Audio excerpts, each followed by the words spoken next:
Baiklah ya. Nanti setelah saya buka langsung baca Al-Quran, kemudian saya terangkan, dan kemudian setelah itu saya akan bacakan tentang fitnah-fitnah sekitar jenazah ya. Karena apa? Memang ternyata banyak hal yang kita lakukan itu diantaranya ini ya, baik mulai dari mengkafani, menunggui sebelum orang itu meninggal dunia sampai memasukkan ke liang lahat, banyak hal-hal yang dianggap itu tidak ada tuntunannya. Jadi nanti saya awali dengan pengertian bid'ah yang dimaksud di situ, hal-hal yang tidak pernah diajarkan atau ada berpegang dengan hadis yang dhaif atau hadis palsu, itu juga termasuk bid'ah. Baiklah, monggo ya, kita langsung aja dibuka. Tadi sudah dibuka dengan Bismillahirrahmanirrahim. Ibu yang membaca Al-Quran, silakan ya, monggo dibaca Al-Qurannya aja langsung. Monggo Bu. Nggih. A'udzu billahi minasyaitonir rajim. Wa yauma yuksaru a'da'ullahi ilan nari fahum yuza'un. Hatta idza ma ja'uha syahida 'alaihim sam'uhum wa absaruhum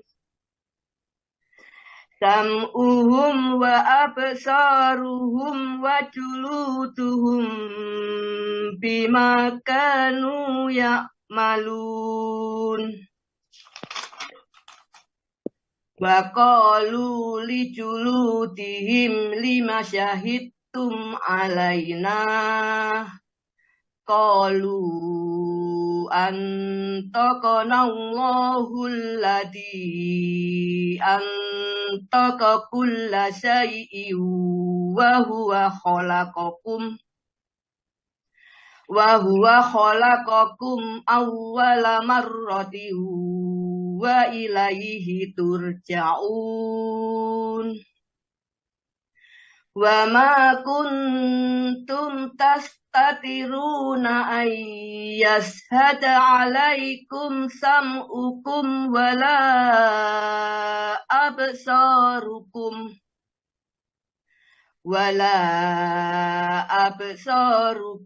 wala juludukum walakin tonantum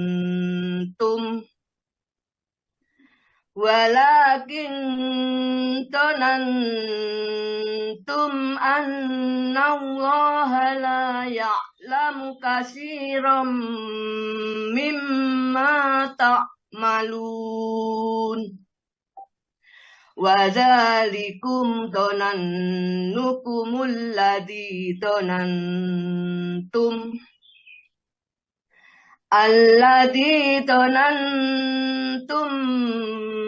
bi rabbikum ardakum fa asbahtum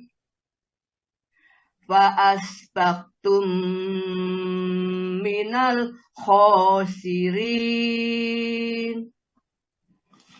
Terjemahan surat Fussilat surat 41 ayat 19 sampai 23. Dan ingatlah pada hari ketika musuh-musuh Allah digiring ke neraka, lalu mereka dipisah-pisahkan. Sehingga apabila mereka sampai ke neraka, pendengaran, penglihatan, dan kulit mereka menjadi saksi terhadap apa yang telah mereka lakukan. Dan mereka berkata kepada kulit mereka, "Mengapa kamu menjadi saksi terhadap kami?" Kulit mereka menjawab, "Yang menjadikan kami dapat berbicara adalah Allah, yang juga menjadikan segala sesuatu dapat berbicara. Dan Dialah yang menciptakan kamu yang pertama kali dan hanya kepadanya kamu dikembalikan. Dan Kamu tidak dapat bersembunyi dari kesaksian pendengaran, penglihatan, dan kulitmu terhadapmu. Bahkan kamu mengira Allah tidak mengetahui banyak tentang apa yang kamu lakukan. Dan itulah dugaanmu yang telah kamu sangkakan terhadap Tuhanmu. Dugaan itu telah membinasakan kamu, sehingga jadilah kamu termasuk orang yang rugi. Shadaqallahul Adzim. Maha benar Allah dengan segala firman-Nya. Dan Terima kasih. Agung. Terima kasih Bu Wati, luar biasa sekali sudah dibacakan. Ya, ini hasilnya kita senantiasa ikut taksin, maka sudah berani membaca, yang didengarkan tidak hanya orang Surabaya saja, tapi orang Jakarta, orang Medan ini juga ikut mendengarkannya. Baiklah ya, sedikit yang kita bahas di Al-Quran ini. Ada ayat yang sebelumnya itu ayat 18, wa najainal ladzina amanu, dan kami akan selamatkan orang-orang yang beriman, wa kanu yatakun, dan mereka imannya itu ditingkatkan kepada takwa kepada Allah. Jadi orang yang beriman, yang bertakwa kepada Allah, dia tidak akan mengalami seperti orang-orang yang dimasukkan neraka yang akan diceritakan di ayat yang ke-19 sampai ayat yang ke-23 ini. Ya. Yauma yuhsyaru, di hari mereka dikumpulkan. Allah, musuh-musuh Allah, maksudnya orang-orang kafir, musuh-musuh Allah itu ilan nari, dikumpulkan, dilemparkan ke dalam neraka, wahum yuzaun, dan mereka itu dilemparkan, ya. Mereka itu digiring, dimasukkan ke dalam neraka. Semua itu musuh-musuh Allah, maksudnya orang-orang kafir. Nah, tatkala sampai di neraka mereka orang kafir, kalau cerita di sini, ya, hatta idza ja'uhum, ya, sehingga apabila mereka itu sudah mendatangi neraka ini, syahidan, maka menjadi saksi alaihim atas mereka sam'uhum, pendengaran mereka, wa absarum, dan penglihatan mereka, wa juluduhum, dan kulit mereka, bima kanu ya'malun, terhadap apa yang mereka kerjakan tatkala hidup di dunia. Oleh karena itu tidak mungkin kita bisa berdahleh, ya, atau berdebat dengan Allah, ya Allah, saya tidak melakukan ini. Maka besok di akhir akan dikatakan fa'tarofu bidambihim, maka mereka akan mengaku semua dosa-dosanya itu. Karena Allah Ta'ala melihat, ditunjukkan fotonya, rekamannya, ya, komplit. Maka sekarang saja kalau membuktikan ada rekamannya sekarang bukti-bukti ini untuk menuntut seseorang itu. Besok di akhirat lengkap. Ya, bumi yang dipijak jadi saksi, kulitnya jadi saksi, pendengarannya jadi saksi, penglihatannya jadi saksi. Ya, tentu kemana kita mau berkilah? Kalau kulit itu yang paling luar seluruh tubuh kita ada, bagaimana kita untuk menghindari kulit? Tentu tidak bisa. Itulah pengadilan yang paling adil besok di akhirat, karena mereka itu akhirnya orang itu berkata, waqalu li juludihim. Mereka yang akhirnya masuk neraka karena persaksian kulit mereka itu, dia bertanya kepada kulit-kulit mereka ini, lima sahidtum, kenapa kamu menjadi saksi alaina atas kami? Yang saksi itu memberatkan. Loh, saya berbuat ini dan disaksikan ke saya di hotel ini, berasa ini, siapa dengan ini. Nah, menjadi saksi besok semuanya. Tidak ada satupun yang terlewatkan, karena yang jadi kulit adalah, yang saksi adalah kulitnya. Dan berkata, waqalu li juludihim, dan mereka bertanya kepada kulit mereka, lima sahidun alaina, kenapa kamu menjadi saksi atas kami? Ya, wahai kulit, ya, kamu kok menyengsarakan saya begitu? Rohnya yang berkata seperti itu. Qalu, mereka menjawab, ya, Pak kulit-kulit itu, antaqanallahu alladzi antaqa kulla syai'. Allah telah menjadikan aku pandai bicara, yaitu dialah Allah yang menjadikan segala sesuatu itu pandai bicara. Ya, Cawal itu Allah Ta'ala. Oleh karena itu saya bisa berbicara karena diizinkan oleh Allah berbicara. Kulit bisa berbicara, pendengaran bisa bicara, bahkan lidah ini yang kita gunakan berbicara tanpa dikendalikan oleh kita sendiri akan berbicara sebagai saksi.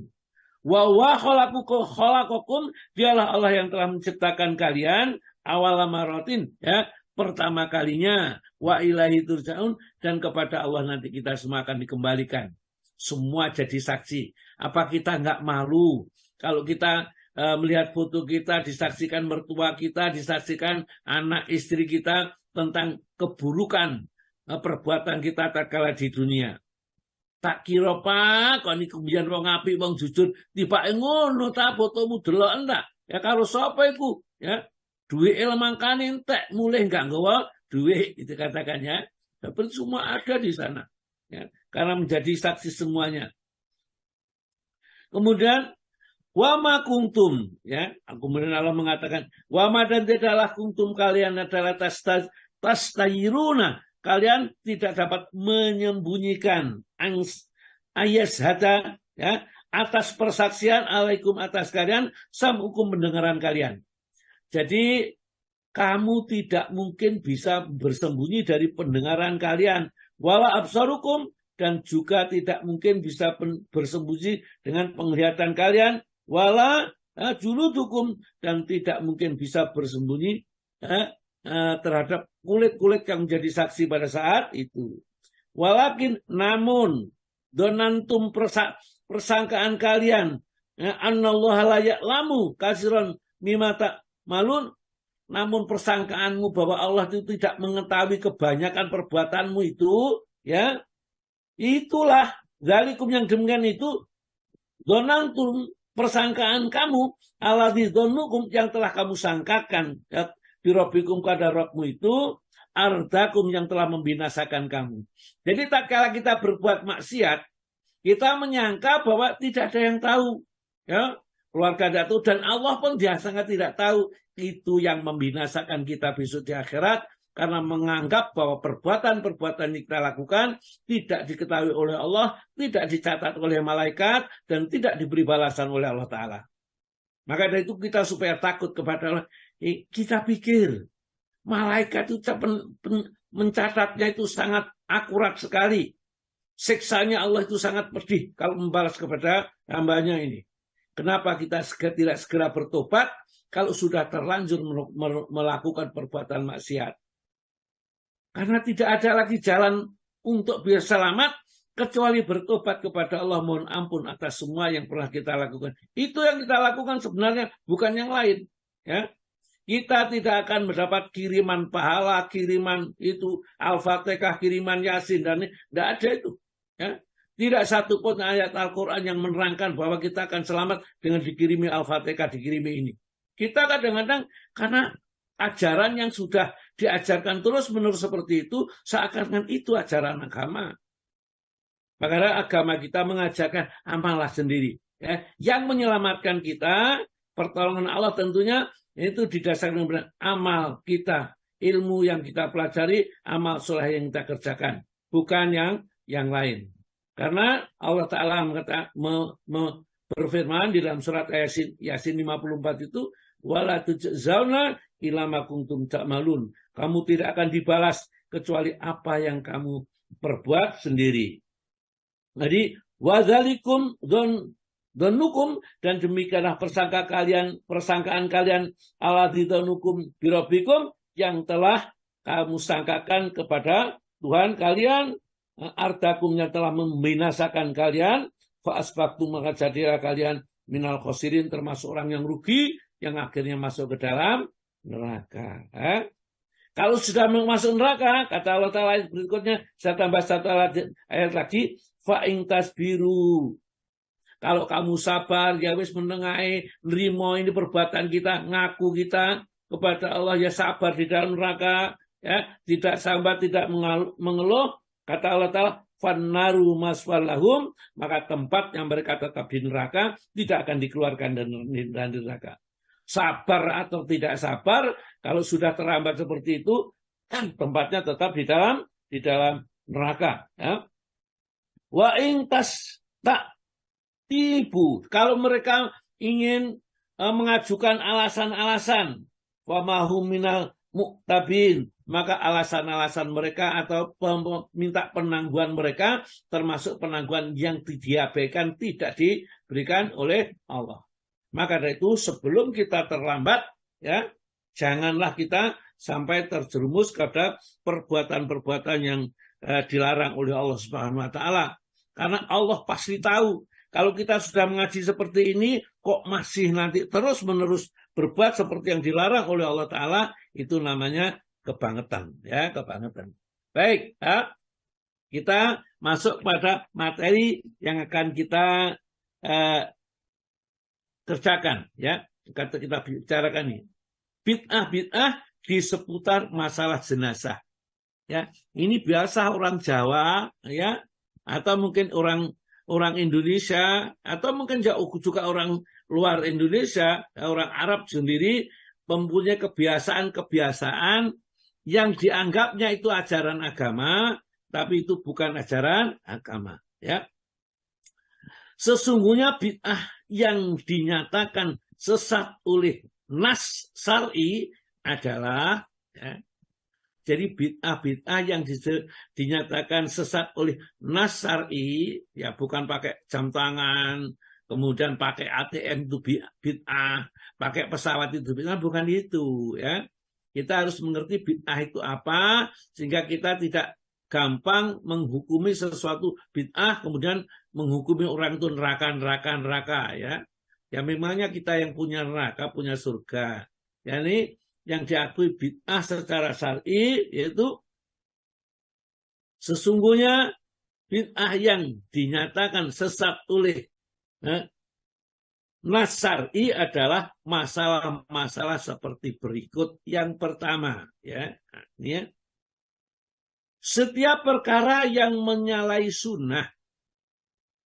Jadi urusan-urusan ibadah, ini ibadah, ya, yang menyalahi sunnah, baik berupa ucapan atau amalan, buatan, atau maupun akidah, sekalipun dari hasil ijtihad, itu namanya bid'ah. Kalau tidak berdasarkan sunnah atau bertentangan dengan sunnah. Saya ulang lagi, setiap perkara yang menyalahi sunnah, baik berupa ucapan, amalan, maupun akidah, ya, sekalipun dari hasil ijtihad, itu namanya bid'ah atau perbuatan yang menyimpang yang dilarang di dalam agama. Ikuti aja sunnah, ya. Misalnya mengiringkan jenazah, nanti memandikan jenazah, mengkafani, ya. Kita kadang-kadang memasukkan hal-hal yang di luar sunnah, meskipun yang memerintahkan itu, ya, tasbihnya panjang, jenggotnya panjang, pakai gamis juga seakan-akan seperti orang syekh itu, ya. Tapi kalau mereka menyalahi sunnah, kita tidak ikuti, ya, kita tidak. Yang kedua, setiap perkara yang dijadikan sarana untuk bertakarub kepada Allah. Jadi setiap perkara yang dijadikan sarana untuk bertakarub kepada Allah, sementara Rasulullah tidak melarang, telah melarangnya. Jadi sementara Rasulullah melarangnya, tiba-tiba ini mengerjakannya. Misalnya Rasulullah telah melarang membangun masjid di kuburan. Tiba-tiba dia membangun masjid di kuburan. Alasannya apa? Loh, ini yang punya tanah, supaya mereka mendengar adzan setiap saat di dalam kuburnya ini. Nah, ya, ini siapa yang mengajarkan ajaran kayak gitu dan senantiasa diikuti? Nah, itu sudah berbuat namanya perbuatan bid'ah. Ya. Yang ketiga, setiap perkara tidak mungkin disyariatkan kecuali dengan nas. Namun tidak ada nasnya. Jadi perkara ibadah itu kalau kita kerjakan harus ada nasnya, harus ada dalilnya. Tapi dia tidak ada sama sekali, tidak ada nasnya, maka itu termasuk perkara bid'ah kecuali bila amalan para sahabat. Sahabat itu kalau sepakat, para sahabat itu kekuatannya sama dengan hadis marfu, itu hadisan sampai kepada Nabi, karena para sahabat tidak mungkin bersepakat untuk melakukan perbuatan yang menentang Rasulullah. Itu yang paling digarisbawahi. Jadi apa saja yang dikerjakan oleh sahabat yang disepakati. Contoh, kami para sahabat bersepakat bahwa kumpul-kumpul setelah kematian, kemudian makan-makan itu termasuk perbuatan niyahah. Ya, niyahah itu meratap, dan meratap hukumnya dilarang. Haram, ya, dilarang di dalam agama kita. Meratap itu, niyahah itu, maka kita jangan lakukan meskipun bukan sabda Nabi. Itu adalah kesepakatan para sahabat. Ya. Yang keempat, ya, adat orang kafir yang dimasukkan ke dalam peribadatan. Jadi misalnya orang kafir itu dulu orang Hindu atau siapa itu kalau sudah meninggal dunia, dia yakini rohnya masih keliteran di rumah kita. Tulung dino, pitung dino sampai 40 hari itu masih bolak-balik ngindangi putuni kari pamitan. Ya. Padahal di dalam agama kita tidak ada seperti itu. Kita yakini tetap seperti itu, maka keyakinan itu termasuk keyakinan yang bid'ah. Ya. Yang tidak diperbolehkan kita mempunyai keyakinan ini, karena yang tahu kalau apa yang terjadi setelah manusia atau orang meninggal dunia adalah Allah dan Rasulnya. Rasulnya kita tahu karena ada wahyu dari Allah. Yang kelima, apa-apa yang dikatakan ulama kontemporer sebagai amalan mustahab, ya. Jadi kalau ada ulama, ada ustadz, ada kiai mengatakan itu amalan baik, amalan mustahab, ya. Tetapi tidak ada dalilnya. Ya, baca Yasin 100 kali di bulan nisfu Sa'ban misalnya. Ya, maka akan begini datang rezeki yang ini kamu selamatkan dari ini dan seterusnya. Ya, mana dalilnya? Tidak ada. Maka itu perbuatan bid'ah.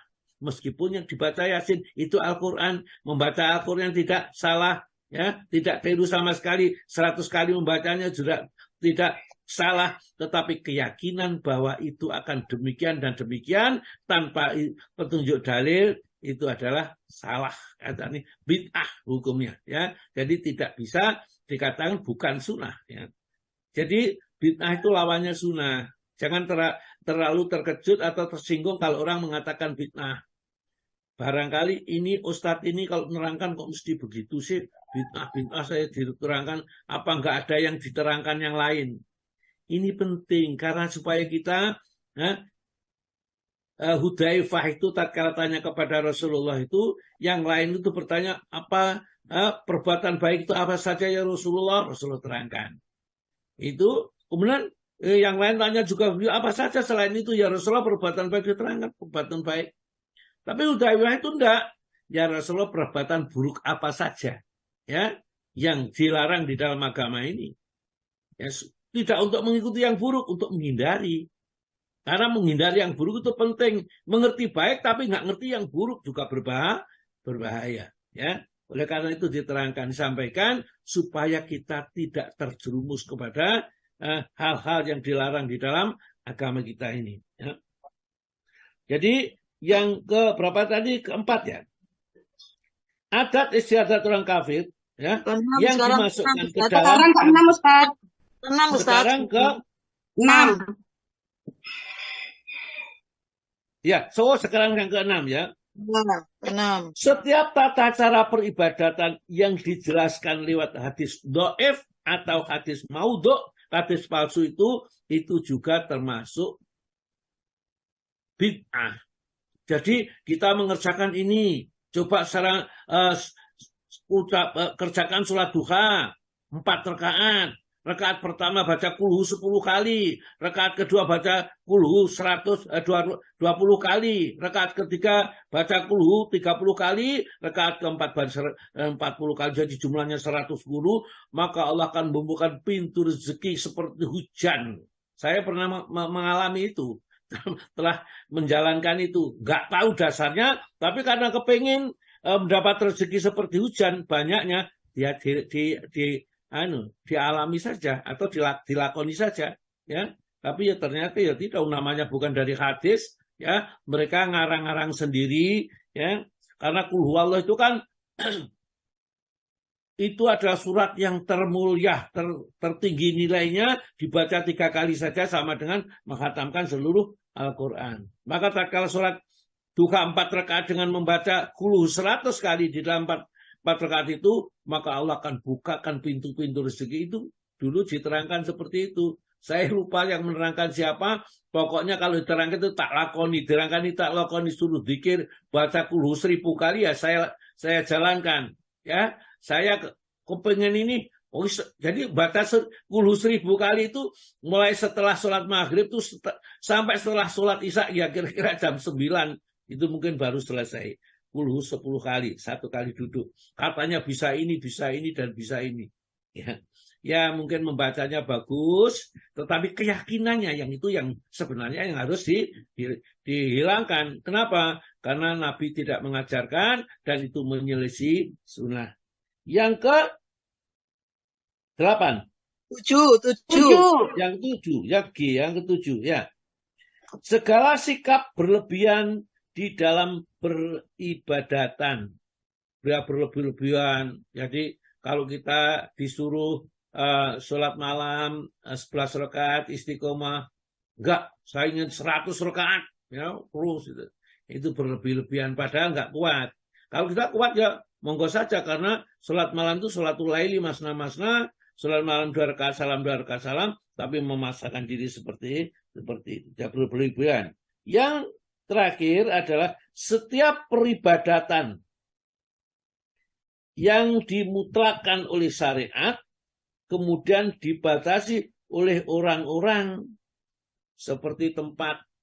Jadi misalnya kalau kita wukuf di padangnya Arafah, haji itu, kemudian kita mubah di Jakarta, kita boleh wukuf di sana, di Jawa Timur, di pegunungan apa gitu di atas sana.